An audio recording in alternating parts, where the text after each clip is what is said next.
Tonight I've been disrespected, insulted, bled on, hitting the balls, had another man's balls thrust in my face, had my hair messed up. It's ridiculous.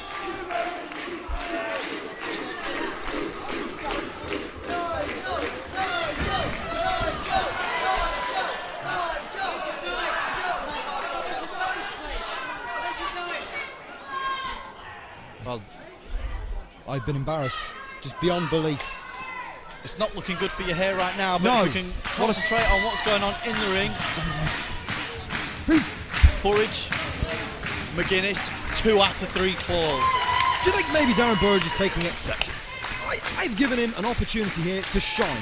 At the last show, the No Enemy weekend, I put him in this match. He thought that he was worthy of an openweight title shot. I thought maybe he just needed to take another couple of steps up the ladder before he earned himself that shot. He had just come out of a tag team and hadn't really established himself back in the singles ranks. This was giving him the opportunity, and he disrespects me by thrusting his balls in my face and messing my hair up. Well, if Darren Burridge can get through and past Nigel McGuiness, then that certainly is a step in the right direction of this this so-called ladder that you've put in front of him. Does anyone have a mirror? Beautiful over the hip takedown from Nigel McGuiness. I mean, Burridge checking his package.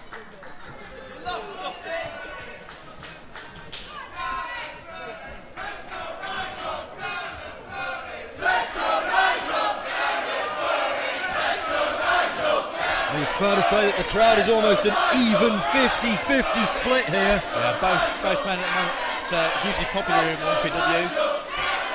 The fans recognising Nigel McGuinness's incredible credentials, most of which, admittedly, were attained not on the British shores, but over in America.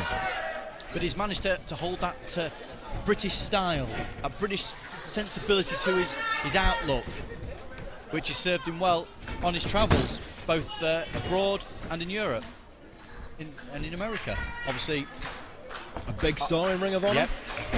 Held the Pure Wrestling title. Has come up just slightly short of winning the ROH World Heavyweight Championship on 2 or 3 occasions now. And if McGuiness is to come out on top of this, you've got to, by the same token as Burridge, you've got to think that would put him somewhere on the line for an open weight title shot at the very least. Certainly, this would a win here would escalate Nigel McGuiness into contention for pretty much either belt, should he wish to pursue one. Burridge versus Wallace, McGuiness versus Wallace. Again, should be another fantastic wrestling match, which either man gets through. And that's what James Wallace wants. He wants to be able to prove himself as the best wrestler in the world. Burridge now with a top wrist lock, keeping Nigel on his back. We've seen very little clowning about from Darren Burridge here, other than at the beginning, which I don't really want to talk about anymore. McGuiness went for the snapmare into the face lock. Burridge rolled through, again, back to the top wrist lock. I would still quite like Nigel just to rough him up a little bit, though, just for what he did to me. Both men jockeying for position now on the wrist lock. Side headlock. Burridge sent in. Nigel hits the canvas. Beautiful leapfrog. Burridge down. Leapfrog for Burridge. Went for the hip toss. And a reversal. And a reversal. And another reversal. And both men countering each other's hip toss attempts. His reversal so fast. The first 3 rows here squirting water in their eyes as the two together to blink in case they miss something. A nice show of respect there as both men were tied up in the ropes, both jockeying for that hip toss. And a nice clean break. It makes me sick.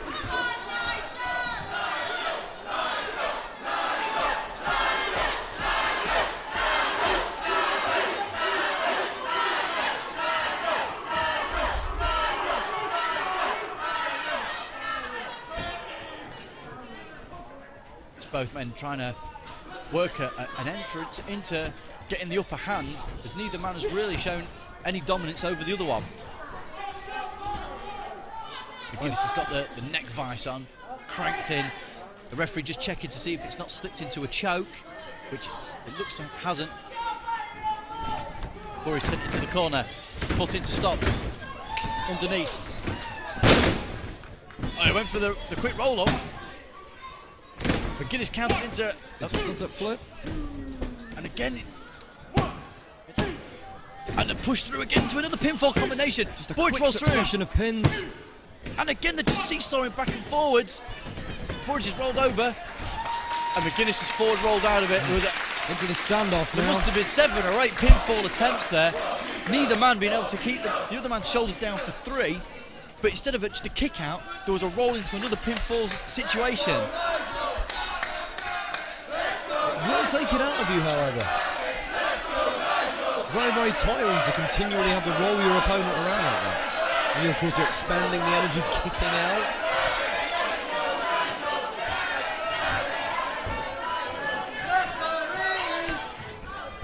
Nigel McGuinness now going for a full Nelson instead. Picks on the arm. Locks him in a wrist lock.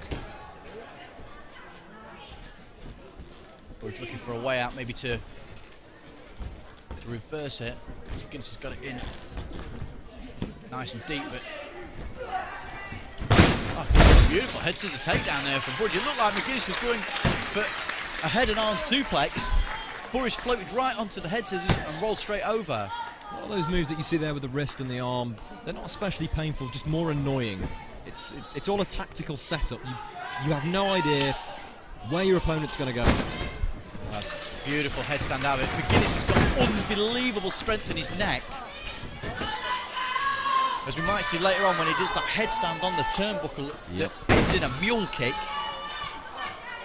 I've seen men go flying from almost one corner to the other from that mule kick. He's tremendous strength in his legs, Nigel McGuinness. Now McGuinness with his leg scissors of his own. Burridge wrapped his head wrapped in the figure 4 of the legs. Vice-like grip. Nigel McGuinness. Burridge hoping this headstand can help him out of this predicament. And he's gone for the roll. If he sticks the arm up here, he might be going for the lady in the lake. Nope, he's just rolling around instead. Burridge has now wrapped himself up into a little ball. It's a classic old-school British move. Popularised by people like Jim Breaks. McGuinness now he doesn't really have any options to grab anything. Oh, and he just kicks it. But he didn't need to. Blade. He's just delivered a sick soccer kick straight. Burridge's back. Burridge almost sees that as a sign of disrespect there. Well, Burridge going for a single leg takedown. Nigel saw it coming in to the backside. Again looking for the single leg. Rolled around to the schoolboy. Almost a 3 count there. And a go behind again. Burridge on the go behind. Went for the single leg pick, didn't get it. Burridge, however, leans back with the bridge. And that's it. And that's the first fall. Well, we're going to see a change in tactics now. Ladies and gentlemen, the winner of the first fall, Darren Burridge! Nigel McGuinness has now got to step it up, be very, very cautious. Yeah, he's just one pinfall submission away from losing this. Darren Burridge, on the other hand, can afford to That's almost right. take He has that the little bit of a step back. comfort of a pinfall advantage. He can afford to take a few more risks than Nigel McGuinness can at this stage.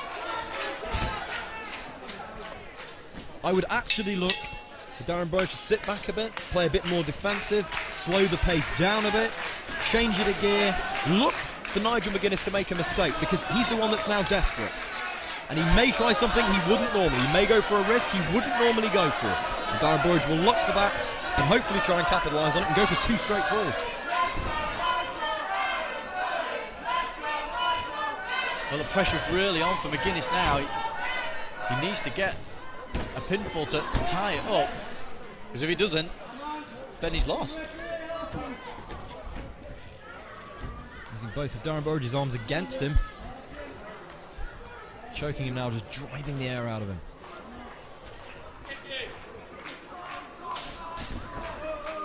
Burridge may be looking for a crab to try and get out of this cross-arm neck submission manoeuvre, and he's managed to reverse it. Now, if he can, Burridge can keep him central, maybe knock his foot into his knee. There it is. He's going to take McGuinness down, and it looks like he's trying to stretch him over his knees. Now look at that. Just bends him over into an almost unnatural angle.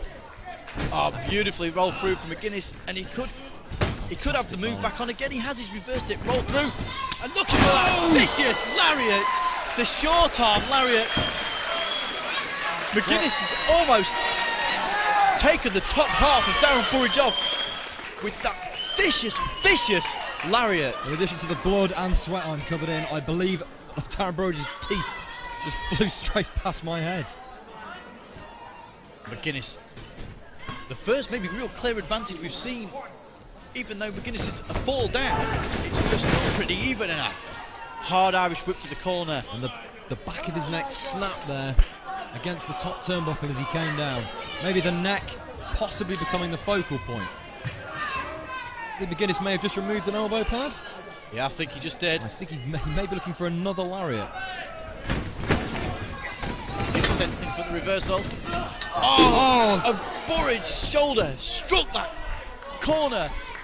That could have easily separated his shoulder. The noise of skin and bone on metal was almost sickening.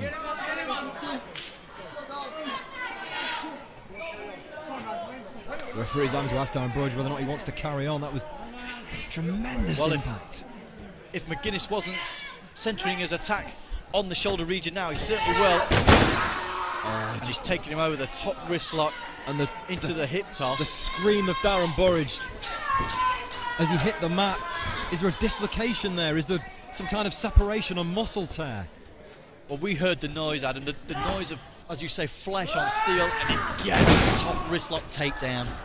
It's doing nothing but wrenching that shoulder right out of its socket. And the elbow and the shoulder are just going to come right out. I mean, the difference is now, well, he snaps over from a top wrist lock. He doesn't just yank him over. He's got him in a top wrist lock position where the arm and the wrist are already twisted at an unnatural angle.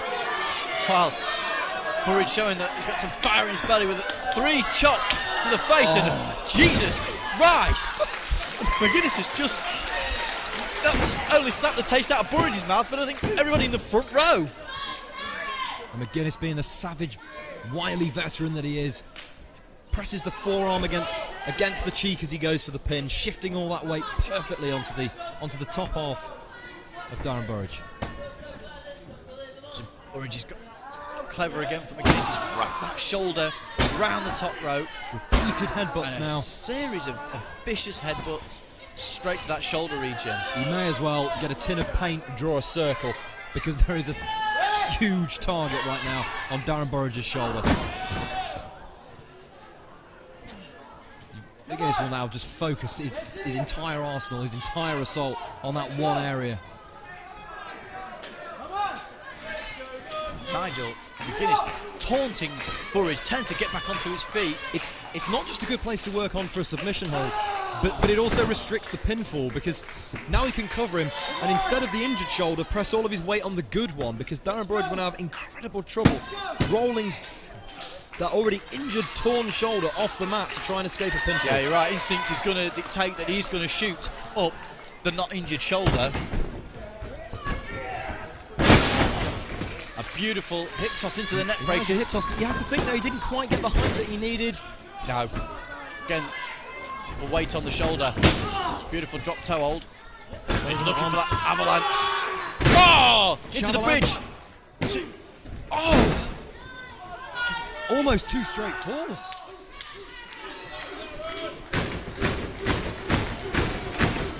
Well, Burridge winding up, looking to deliver a lariat of his own.